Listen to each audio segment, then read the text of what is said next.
What are the opportunities that are available for multi-state tax planning? Well, the reality of the situation is there's tremendous opportunities, and the opportunities exist because most people aren't doing this correctly. What we've seen at our firm is we've seen a huge lapse in the number of CPAs that are catching these issues when they're filing companies' normal federal income tax returns. Everybody's focused on the federal and compliance in the state that they're in, and nobody's concerned about potential planning opportunities that exist outside of that state's borders. So we deal with this a lot in California because here we've got a nice high over 13% tax rate for state income here, and everybody's trying to get out of paying that level of income tax, either on the corporate level or on the individual level. So the reality of the situation is for companies in California, they want to try and bifurcate as much of their sales outside the state of California as they can, which California makes really tough for a variety of reasons. But the reality of the situation is that most entities have presence in different states in one way or the other.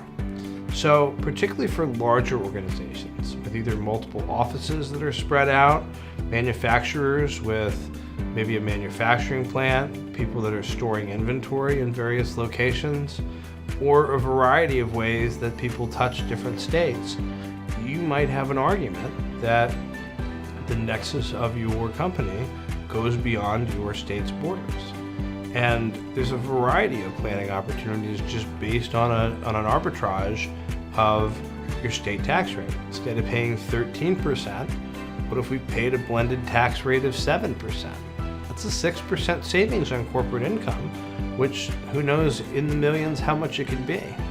So we've been doing a lot of this work with the companies in terms of getting in the compliance, but the optimization factors that occur because of all this multi-state activity are really great. And companies and owners and officers have been able to really take advantage of this situation because it cuts both ways. It cuts in favor of the state because the state is collecting more revenue from more people touching its borders, but also you're touching more states' borders. If you have nexus with the state of Georgia and you're earning income in the state of Georgia and you're utilizing Georgia's roads and you're utilizing Georgia's resources, you should pay the state of Georgia tax. And guess what? The tax is a lot lower than in California.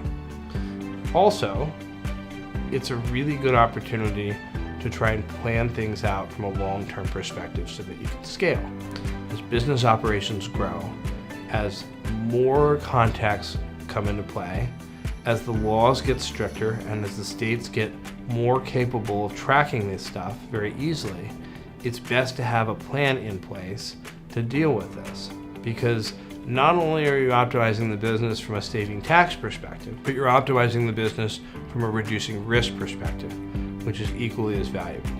So there's a lot of opportunities involved in multi-state planning. If you or your company has a presence in multiple states, I would highly encourage an investigation of the issue.